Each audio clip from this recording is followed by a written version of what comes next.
తనలో తాను నిర్ణయించుకునే అధికారం దేవునికి ఉంది. మానవుని గూర్చిన రక్షణ ప్రణాళిక దేవుని సొంత ప్రణాళిక.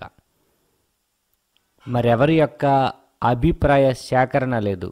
వేరే ఏ వ్యక్తిని ఆయన అడిగి తెలుసుకోలేదు, అభిప్రాయాన్ని సేకరించలేదు. దేవుడు ఒక్కడే కాబట్టి ఆ ఒక్క దేవుడైన తండ్రి నిర్ణయాలు తనలో తాను తీసుకున్నారు. He determined himself. నిర్ణయాలు ఆయన తానొక్కడిగా తీసుకున్నారు. ఎఫెసీ పత్రిక 1వ అధ్యాయం 10-12 వచనాలు మనం చదువుతున్నప్పుడు, ఈ సంకల్పమును బట్టి ఆయన పరలోకంలో ఉన్నవే గాని భూమి మీద ఉన్నవే గాని సమస్తమును క్రీస్తునందు యాకముగా సమకూర్చవలనని తనలో తాను నిర్ణయించుకున్నది తనలో తాను. దేవుడు తన చిత్త ప్రకారమైన సంకల్పమును బట్టి మనలను ముందుగా నిర్ణయించి, తన చిత్తము ముందుగా నిర్ణయించి అనే మాటలో మనం ఇక్కడ చూస్తున్నాం. ఆయన యందు స్వాస్యంగా ఏర్పరచును. ఆయన తన చిత్తానుసారముగా చేసిన నిర్ణయం చొప్పున సమస్త కార్యక్రమములను జరిగించుచున్నాడు.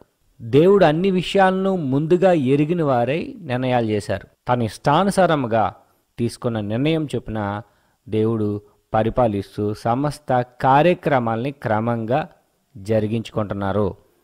మానవులను రక్షించాలనే దేవుని భవిష్యత్తు జ్ఞానాన్ని, భవిష్యత్తు నిర్ణయాన్ని అనుసరించి దేవుడు మానవుల్ని రక్షిస్తున్నారు. తనలో తాను తీసుకున్న నిర్ణయం చొప్పున దేవుడు మానవుల్ని రక్షిస్తున్నారు. తండ్రి తన చిత్తమును అనుసరించి ఎవరైతే నమ్ముతున్నారో వారిని రక్షిస్తారు.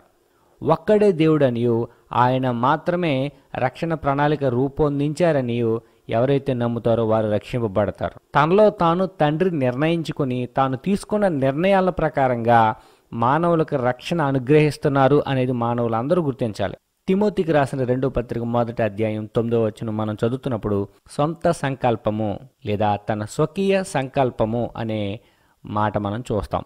మన క్రియలను బట్టి కాక తన స్వకీయ సంకల్పమును బట్టి, తన స్వకీయ సంకల్పం ద్వారా మానవులకు మరణాన్ని తొలగించి జీవాన్ని ఇయ్యాలి అనేది తండ్రి సంకల్పం. ఆ సంకల్పాన్ని అనుసరించి తన కుమారుని పంపించి లేదా తన కుమారుని ప్రత్యక్షపరిచి తన కృపను తన కుమారుని యొక్క బలియాగం ద్వారా మానవులకు అనుగ్రహించారు. ఇది దేవుని యొక్క సొంత ప్రణాళిక. ఆ క్రీస్తు యేసు మరణమును నిరర్ధకం చేసి జీవమును, అక్షయతను సువార్త వలన వెలుగులోనికి తెచ్చెను.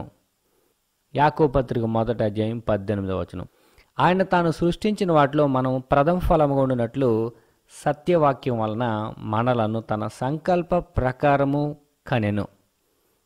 సత్యవాక్యాన్ని అనుసరించి ఎవరైతే సువార్తను వింటారో వారు తన సంకల్ప ప్రకారంగా పుట్టాలి అనేది తండ్రి యొక్క ప్రణాళిక. ప్రథమ ఫలంగా దేవునికి ఉండాలి అనేది తండ్రి యొక్క సొంత ప్రణాళిక. తన సంకల్ప ప్రకారం మనల్ని కన్నారు. తాను సంకల్పించిన వాటిని దేవుడు ఆది నుండి బయలుపరుస్తూనే ఉన్నారు. ఆమోసు గ్రంథం 3వ అధ్యాయం 7వ వచనం చదువుతుంటే, తన సేవకులైన ప్రవక్తలకు తాను సంకల్పించిన దానిని బయలుపరచకుండా ప్రభువైన యెహోవా ఏమీ చేయడు. తన సేవకులైన ప్రవక్తలకు తాను సంకల్పించిన దాన్ని బయలుపరిచేది తండ్రి యెహోవా. యేసు ప్రభు వారికి తాను సంకల్పించిన విషయాల్ని తండ్రి బయలుపరిచారు. నేను నా తండ్రి వలన వినిన సంగతులన్నిటినీ మీకు తెలియజేసి తిని. తాను ఏదైతే ముందుగా నిర్ణయించుకున్నారో ఆ నిర్ణయాలను, ఆ సంగతులను తండ్రి తన కుమారునికి తెలియజేశారు.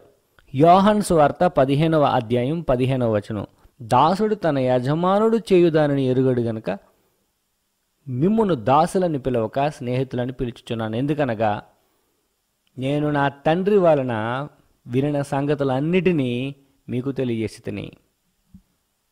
తండ్రి వలన వినిన సంగతులు ఎందుచేతనంటే తనలో తాను నిర్ణయాలు తీసుకున్నారు.